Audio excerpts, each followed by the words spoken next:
Ave María Purísima, sin pecado concebida. Jesús de Nazaret, capítulo 8. Las grandes imágenes del Evangelio de Juan. Parte 2. Aparte, ya vimos el agua, ahora vamos con la vid y el vino. Mientras el agua es un elemento fundamental para la vida de todas las criaturas de la tierra, el pan de trigo, el vino y el aceite de oliva son dones típicos de la cultura mediterránea.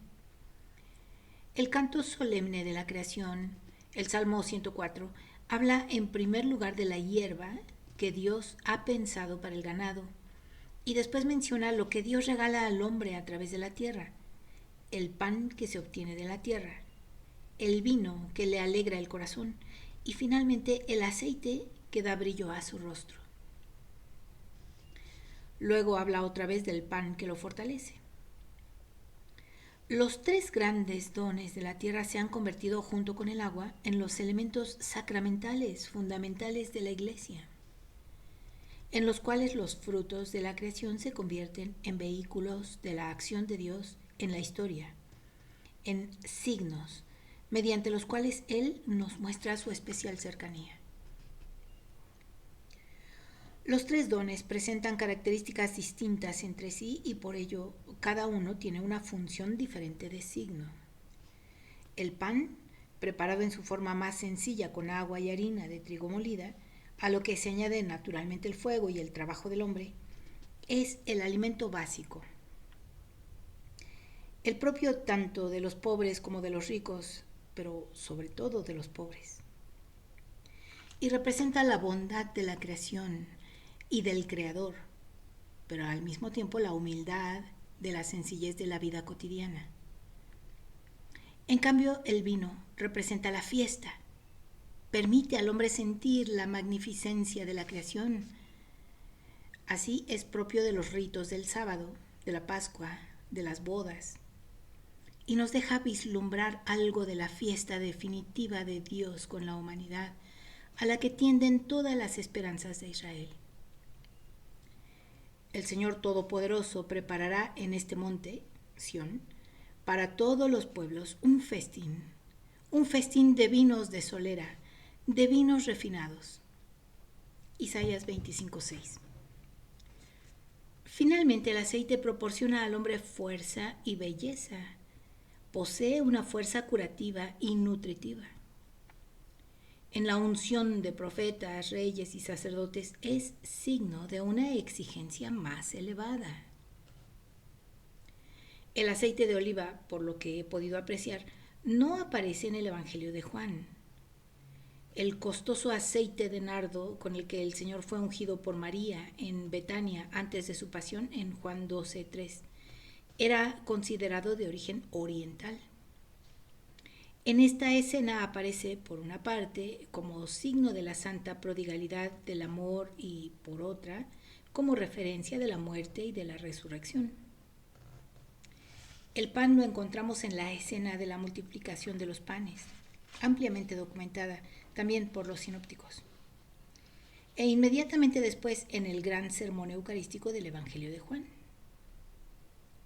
El don del vino nuevo se encuentra en el centro de la boda de Caná, cifrado en Juan 2, del 1 al 12, mientras que en sus sermones de despedida Jesús se presenta como la verdadera vid, cifrado en Juan 15, del 1 al 10. Centrémonos ahora en estos dos últimos textos. A primera vista, el milagro de Caná parece que se separa un poco de los otros signos empleados por Jesús. ¿Qué sentido puede tener que Jesús proporcione una gran cantidad de vino, unos 520 litros, para una fiesta privada? Debemos pues analizar el asunto con más detalle, para comprender que en modo alguno se trata de un lujo privado, sino de algo con mucho más alcance. Para empezar, es importante la datación. 3 días después había una boda en Caná de Galilea. No está muy claro a qué fecha anterior hace referencia con la indicación del tercer día, pero Precisamente por eso, parece evidente que el evangelista otorga una gran importancia a esta indicación temporal simbólica que él nos ofrece como clave para entender el episodio. 3 días. En el Antiguo Testamento el tercer día hace referencia al día de la teofanía, como por ejemplo en el relato central del encuentro entre Dios e Israel en el Sinaí. Al amanecer del tercer día hubo truenos y relámpagos. El Señor había bajado sobre él en medio del fuego. Éxodo 19 del 16 al 18. Al mismo tiempo es posible percibir aquí una referencia anticipada de la teofanía final y decisiva de la historia, la resurrección de Cristo al tercer día, en la cual los anteriores encuentros con Dios dejan paso a la irrupción definitiva de Dios en la tierra. La resurrección en la cual se rasga la tierra de una vez por todas, sumida en la vida misma de Dios. Se encuentra aquí una alusión a la que se trata de una primera manifestación de Dios que está en continuidad con los acontecimientos del Antiguo Testamento, los cuales llevan consigo un carácter de promesa y tienden a su cumplimiento. Los exégetas han contado los días precedentes en los que, según el Evangelio de Juan, había tenido lugar la elección de los discípulos, y concluyen que este tercer día sería al mismo tiempo el sexto o el séptimo desde el comienzo de las llamadas. Como séptimo día sería, por así decirlo, el día de la fiesta de Dios para la humanidad, anticipo del sábado definitivo descrito, por ejemplo, en la profecía de Isaías que se cita poco antes en el texto. Hay otro elemento fundamental del relato relacionado con esta datación. Jesús dice a María, su madre, que todavía no le ha llegado su hora. Eso significa, en primer lugar, que Él no actúa ni decide simplemente por iniciativa suya, sino que en consonancia con la voluntad del Padre, siempre a partir del designio del Padre. De modo más preciso, la hora hace referencia a su glorificación, en que cruz y resurrección, así como su presencia universal a través de la palabra y el sacramento, se ven como un todo único. La hora de Jesús, la hora de su gloria, comienza en el momento de la cruz y tiene su exacta localización histórica, cuando los corderos de la Pascua son sacrificados. Jesús derrama su sangre como el verdadero cordero. Pero su historia procede de Dios, pero está fijada con extrema precisión en el contexto de la historia, unida a una fecha litúrgica, y precisamente por ello es el comienzo de la nueva liturgia en espíritu y verdad. Cuando en aquel instante Jesús habla a María de su hora, está relacionando precisamente este momento con el de su ministerio de la cruz, concebido como su glorificación. Esta hora no había llegado todavía. Esto se debía precisamente antes de nada. Esto se debía precisar antes de nada. Y no obstante, Jesús tiene el poder de anticipar esta hora misteriosa con signos. Por tanto, el milagro de Caná se caracteriza como una anticipación de la hora y está interiormente relacionado con esa hora. ¿Cómo podríamos olvidar que este conmovedor misterio de la anticipación de la hora se sigue produciendo todavía? Así como Jesús, ante el ruego de su madre, anticipa simbólicamente su hora y al mismo tiempo se remite a ella, lo mismo ocurre siempre de nuevo en la Eucaristía. Ante la oración de la Iglesia, el Señor anticipa en ella su segunda venida. Viene ya, celebra ahora la boda con nosotros y nos hace salir de nuestro tiempo lanzándonos hacia aquella hora. De esta manera comenzamos a entender lo sucedido en Caná. La señal de Dios es la sobreabundancia. Lo vemos en la multiplicación de los panes. Lo vemos, lo volvemos a ver siempre, pero sobre todo en el centro de la historia de la salvación, en el hecho de que se derrocha a sí mismo por la mísera criatura que es el hombre. Y este exceso es su gloria. La sobreabundancia de Caná es, por ello, un signo de que ha comenzado la fiesta de Dios con la humanidad, su entregarse a sí mismo por los hombres. El marco del episodio, la boda, se convierte así en la imagen que más allá de sí misma señala la hora mesiánica.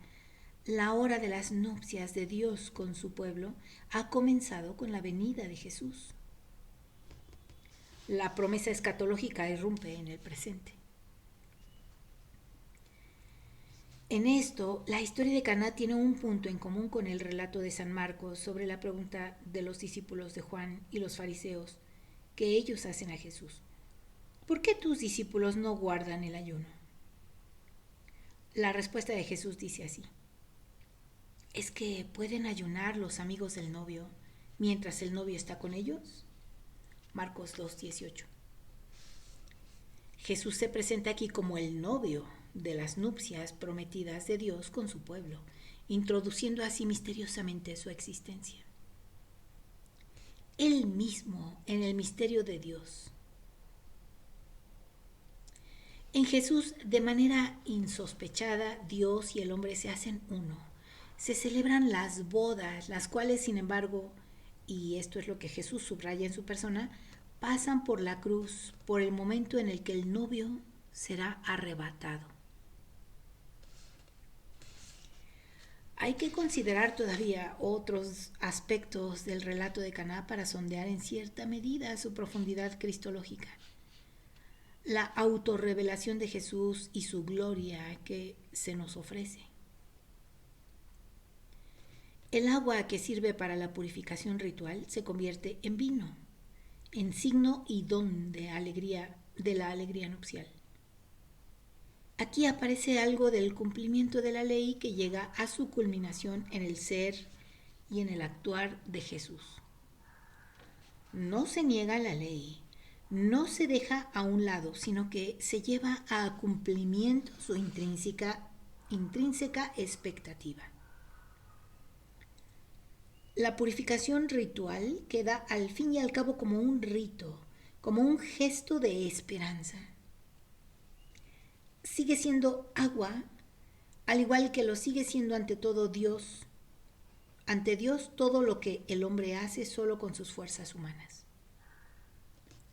La pureza ritual nunca es suficiente para hacer al hombre capaz de Dios, para dejarlo realmente puro ante Dios. El agua se convierte en vino, el don de Dios, que se entrega a sí mismo, viene ahora en ayuda de los esfuerzos del hombre y con ello crea la fiesta de la alegría, una fiesta que solamente la presencia de Dios y de su don pueden instituir. La investigación de la historia de las religiones cita como paralelismo precristiano el relato de Caná, el mito de Dionisos, el dios que habría descubierto la vid y a quien se atribuye la transformación del agua en vino, un suceso mítico que se celebraba también litúrgicamente. El gran teólogo judío Filón de Alejandría, en el año 13 a.C. hasta el 45 o 50 después de Cristo, dio a este relato una nueva interpretación, desmitificándolo. El verdadero dispensador del vino, afirma, es el Logos divino.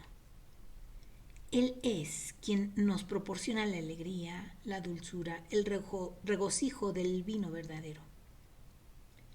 Pero además, Filón relaciona esta teología del Logos en la presencia de la historia de la salvación, con Melquisedec, que presentó pan y vino para ofrecerlo en sacrificio.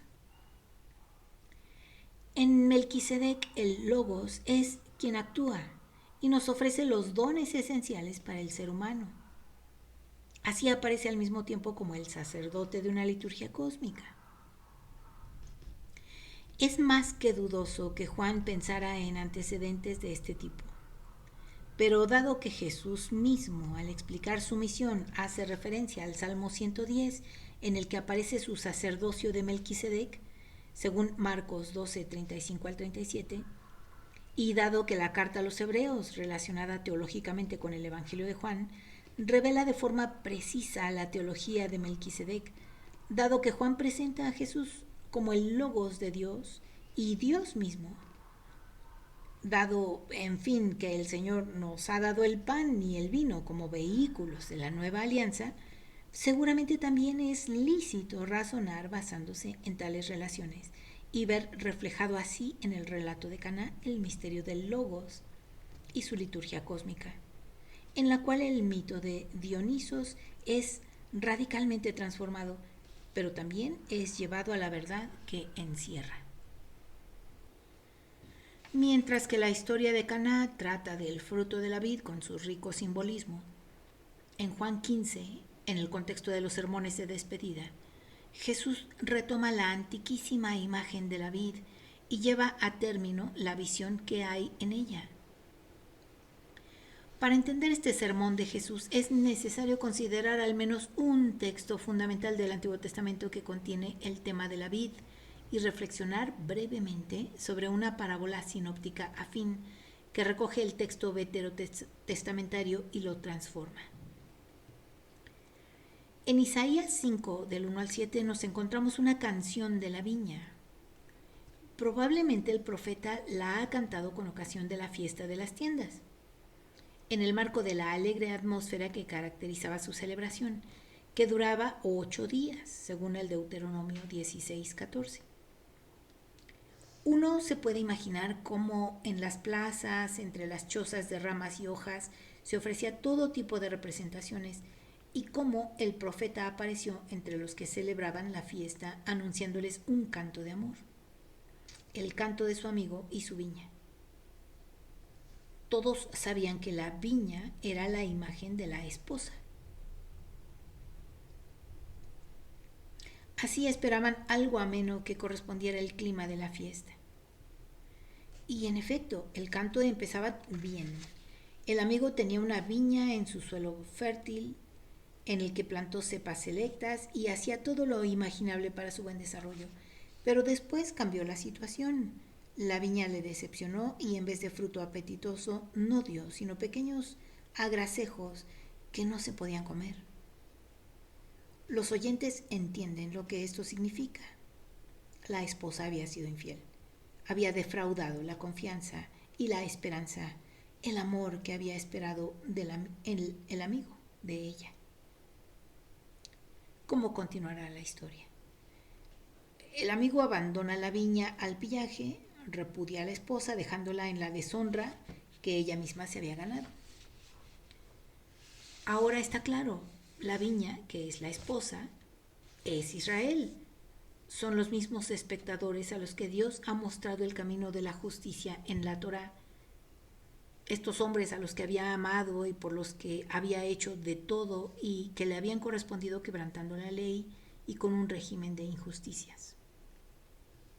El canto de amor se convierte en amenaza de juicio y finaliza con un horizonte sombrío, con la imagen del abandono de Israel por parte de Dios, tras el cual no se ve en ese momento promesa alguna. Se hace alusión a la situación que en la hora angustiosa en que se verifique se describe en el lamento ante Dios del Salmo 80, que dice: sacaste una vid de Egipto, expulsaste a los gentiles y la trasplantaste, le preparaste el terreno. ¿Por qué has derribado su cerca para que la saqueen los viandantes? El mismo Salmo 80 del 9 al 13. En el Salmo, el lamento se convierte en súplica. Cuida esta cepa que tu diestra plantó. Dios de los ejércitos, restáuranos, que brille tu rostro y nos salve.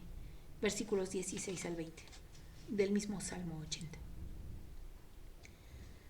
Tras los profundos cambios históricos que tuvieron lugar a partir del exilio, todavía era esta fundamentalmente la situación antigua y nueva que Jesús se encontró en Israel y habló al corazón de su pueblo. En una parábola posterior, ya cercano a su pasión, retoma el canto de Isaías modificándolo en Marcos 12 del 1 al 12. Sin embargo, en sus palabras ya no aparece la vid como imagen de Israel. Israel está ahora representado más bien por los arrendatarios de una viña, cuyo dueño ha marchado y reclama desde lejos los frutos que le corresponden. Y la historia de la lucha siempre nueva de Dios por y con Israel se muestra en una sucesión de criados que por encargo del dueño llegan para recoger la renta y su parte de la vendimia. En el relato que habla del maltrato y más aún del asesinato de los criados, aparece reflejada la historia de los profetas, su sufrimiento y lo infructuoso de sus esfuerzos.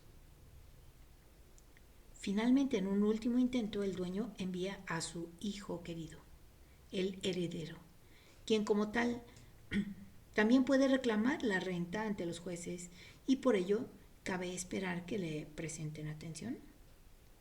Pero ocurre lo contrario. Los viñadores matan al hijo precisamente por ser el heredero. De esta manera pretenden adueñarse definitivamente de la viña. En la parábola Jesús continúa: ¿qué hará el dueño de la viña? Acabará con los labradores y arrendará la viña a otros. En Marcos 12:9. En este punto la parábola, como ocurre también en el canto de Isaías, pasa de ser un aparente relato de acontecimientos pasados a referirse a la situación de los oyentes. La historia se convierte de repente en actualidad. Los oyentes lo saben. Él habla de nosotros. Al igual que los profetas fueron maltratados y asesinados, así vosotros me queréis matar. Hablo de vosotros y de mí. La exégesis moderna acaba aquí trasladando así de nuevo la parábola al pasado. Aparentemente habla solo de lo que sucedió entonces, del rechazo del mensaje de Jesús por parte de sus contemporáneos, de su muerte en la cruz. Pero el Señor habla siempre en el presente y en vista del futuro. Habla precisamente también con nosotros y de nosotros actualmente. Si abrimos los ojos, todo lo que dice, ¿no es de cierto una descripción de nuestro presente? ¿O no es esta lógica de los tiempos modernos de nuestra época? Declaramos que Dios ha muerto y de esta manera nosotros mismos seremos Dios, con minúscula.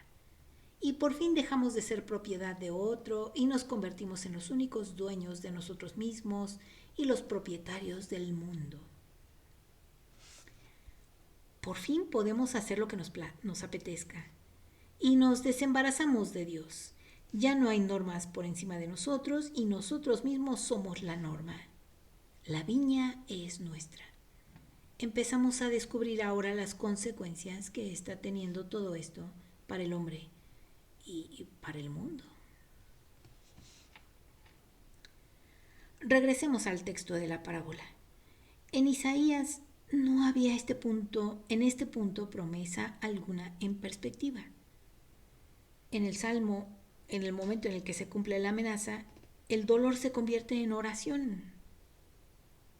Esta es la situación de Israel, de la Iglesia y de la humanidad que se repite siempre. Una y otra vez volvemos a estar en la oscuridad de la prueba, pudiendo clamar a Dios: restáuranos. En las palabras de Jesús, sin embargo, hay una promesa, una primera respuesta a la plegaria. Cuida esta cepa. El reino se traspasa a otros siervos. Esa afirmación es tanto una amenaza de juicio como una promesa. Significa que el Señor mantiene firmemente en sus manos su viña y que ya no está supeditado a los criados actuales.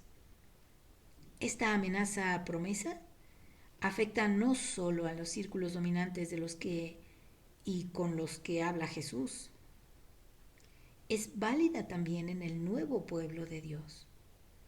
No afecta a la iglesia en su conjunto, es cierto, pero sí afecta a las iglesias locales, siempre de nuevo, tal como muestra la palabra del resucitado a la iglesia de Éfeso. Arrepiéntete y vuelve a tu conducta primera. Si no te arrepientes, vendré a ti y arrancaré tu candelabro de su puesto, según Apocalipsis 2:15. Pero a la amenaza y a la promesa del traspaso de la viña, otros criados siguen una promesa mucho más importante. El Señor cita el Salmo 118 en el versículo 22. La piedra que desecharon los arquitectos es ahora la piedra angular. La muerte del Hijo no es la última palabra. Aquel que han matado no permanece en la muerte, no queda desechado, se convierte en un nuevo comienzo.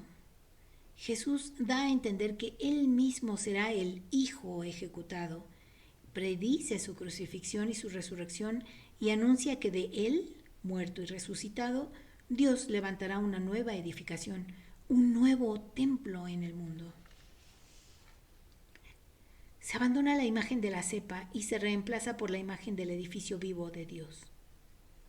La cruz no es el final, sino es un nuevo comienzo.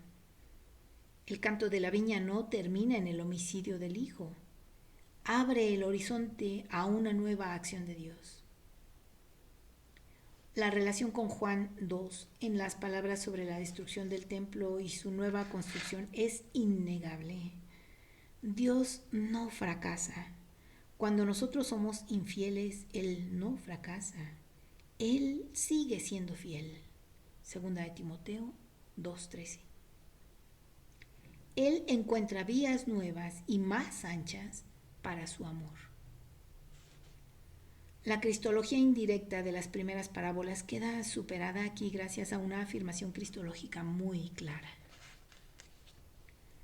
La parábola de la viña en los sermones de despedida de Jesús continúa toda la historia del pensamiento de la reflexión bíblica sobre la vid, dándole una mayor profundidad. Yo soy la verdadera vid. Juan 15:1. Eso dice el Señor. En estas palabras resulta importante, sobre todo, el adjetivo verdadera. Con mucho acierto dice Charles Barrett, fragmentos de significado a los que alude veladamente mediante otras vides y aparecen aquí recogidos y explicitados a través de Él. Él es la verdadera vid. Pero el elemento esencial y de mayor relieve en esta frase es el yo soy. El Hijo mismo se identifica con la vid. Él mismo se ha convertido en vid. Se ha dejado plantar en la tierra. Ha entrado en la vid el misterio de la encarnación, del que Juan habla en el prólogo. Se retoma aquí de una manera sorprendentemente nueva.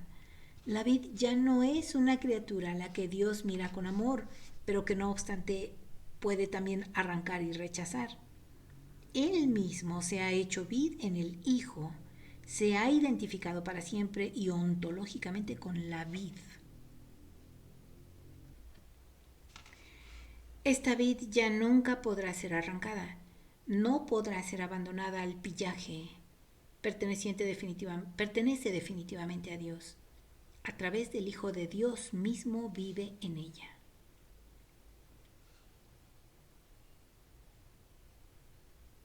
A través del Hijo, Dios mismo vive en ella.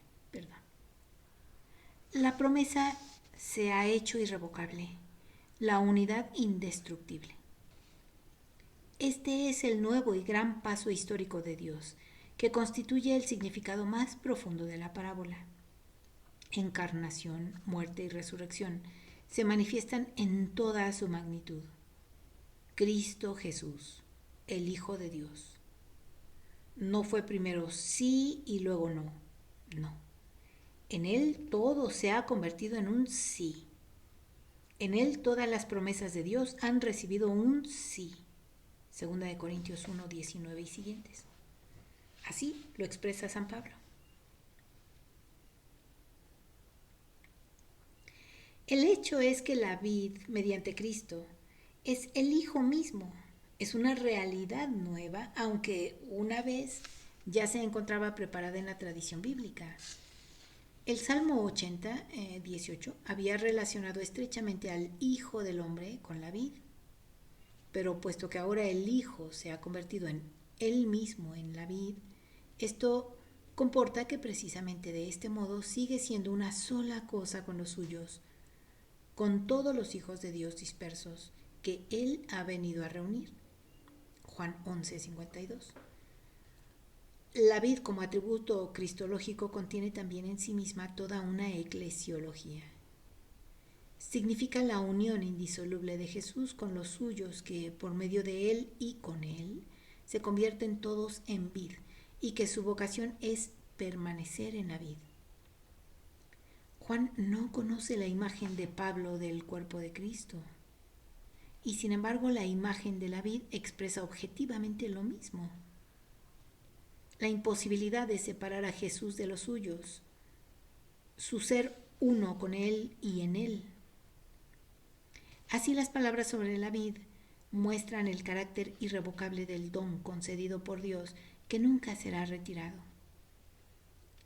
En la encarnación Dios se ha comprometido a sí mismo, pero al mismo tiempo estas palabras nos hablan de la exigencia del don, de este don, que siempre dirige de nuevo a nosotros reclamando nueva respuesta y nuestra respuesta. Como hemos dicho antes, la vid ya no puede ser arrancada, ya no puede ser abandonada al pillaje, pero en cambio hay que purificarla constantemente. Purificación, fruto, permanencia, mandamiento, amor, unidad. Estas son las grandes palabras clave de este drama del ser en y con el Hijo en la vid. Un drama que el Señor con sus palabras nos pone ante nuestras almas. Purificación. La Iglesia y el individuo siempre necesitan purificarse. Los actos de purificación, tan dolorosos como necesarios, aparecen a lo largo de toda la historia, a lo largo de toda la vida de los hombres que se han entregado a Cristo. En estas purificaciones está siempre presente el misterio de la muerte y la resurrección. Hay que recordar la autoexaltación del hombre y de las instituciones, sobre todo que se ha vuelto demasiado grande y debe volver de nuevo a la sencillez y a la pobreza del Señor mismo. Y solamente a través de tales actos de mortificación la fecundidad permanece y se renueva. La purificación tiende al fruto, nos dice el Señor. ¿Cuál es el fruto que Él espera? Veamos en primer lugar el fruto que Él mismo ha producido con su muerte y resurrección. Isaías y toda la tradición profética habían dicho que Dios esperaba uvas de su viña y con ello un buen vino, una imagen para indicar la justicia, la rectitud que se alcanza viviendo en la palabra de Dios, en la voluntad de Dios. La misma tradición habla de que Dios, en lugar de eso, no encuentra más que agrasejos inútiles y para tirar. Una imagen de la vida alejada de la justicia de Dios y que tiende a la injusticia, a la corrupción y a la violencia. La vid debe dar uva de calidad de la que se pueda obtener una vez recogida, prensada y fermentada, un vino de calidad. Recordemos que la imagen de la vid aparece también en el contexto de la última cena. Tras la multiplicación de los panes, Jesús había hablado del verdadero pan del cielo que Él iba a dar, ofreciendo así una interpretación anticipada y profunda del pan eucarístico. Resulta difícil imaginar que con las palabras sobre la vid no aluda tácitamente al vino selecto, al que ya se había referido en Caná y que Él ahora nos regala. El vino que vendría de su pasión, de su amor, hasta el extremo, según Juan 13:1. En este sentido, también la imagen de la vid tiene su trasfondo eucarístico. Hace alusión al fruto que Jesús trae, su amor que se entrega en la cruz, que es el vino nuevo y selecto reservado para el banquete nupcial de Dios con los hombres. Aunque sin citarla expresamente, la Eucaristía resulta así comprensible en toda su grandeza y toda su profundidad. Nos señala el fruto que nosotros como sarmientos podemos y debemos producir con Cristo y gracias a Cristo. El fruto que el Señor espera de nosotros es el amor. El amor que acepta con Él el misterio de la cruz y se convierte en participación de la entrega que hace de sí mismo, y también la verdadera justicia que prepara al mundo en vista del reino de Dios. Purificación y fruto van unidos. Solo a través de las purificaciones de Dios podemos producir un fruto que desemboque en el misterio eucarístico, llevándolo hacia las nupcias, que es el proyecto de Dios para la historia.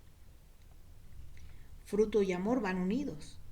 El fruto verdadero es el amor que ha pasado por la cruz, por las purificaciones de Dios. También el permanecer es parte de ello. En Juan 15 del 1 al 10 aparece 10 veces el verbo griego menein, que es permanecer. Lo que los padres llaman perseverancia, el perseverar pacientemente en la comunión con el Señor a través de todas las vicisitudes de la vida, aquí se destaca en primer plano. Resulta fácil un primer entusiasmo, pero después viene la constancia también en los caminos monótonos del desierto que se han de atravesar a lo largo de la vida. La paciencia de proseguir siempre igual, aun cuando disminuye el romanticismo de la primera hora y solo queda el sí profundo y puro de la fe. Así es como se obtiene precisamente un buen vino. Agustín vivió profundamente la fatiga de esta paciencia después de la luz radiante del comienzo y después del momento de la conversión. Y precisamente de este modo conoció el amor por el Señor y la inmensa alegría de haberlo encontrado. Si el fruto que debemos producir es el amor, una condición previa es precisamente este permanecer, que tiene que ver profundamente con esa fe que no se aparta del Señor. En el versículo 7 se habla de la oración como un factor esencial de este permanecer. A quien ora se le promete que será rechazado, que será escuchado. Rezar en el nombre de Jesús no es pedir cualquier cosa, sino el don fundamental que en sus sermones de despedida él denomina como la alegría, mientras que Lucas lo llama Espíritu Santo. Lucas 11:13. Y es lo mismo que en el fondo significa lo mismo en ambos. Las palabras sobre el permanecer en el amor remiten al último versículo de la oración sacerdotal de Jesús en Juan 17:26, vinculando así también el relato de la vid al gran tema de la unidad que allí el Señor presenta como una súplica al Padre.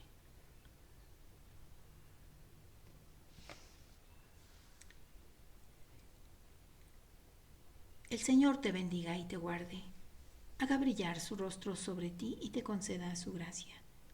Que el Señor vuelva su rostro hacia ti y te conceda su paz.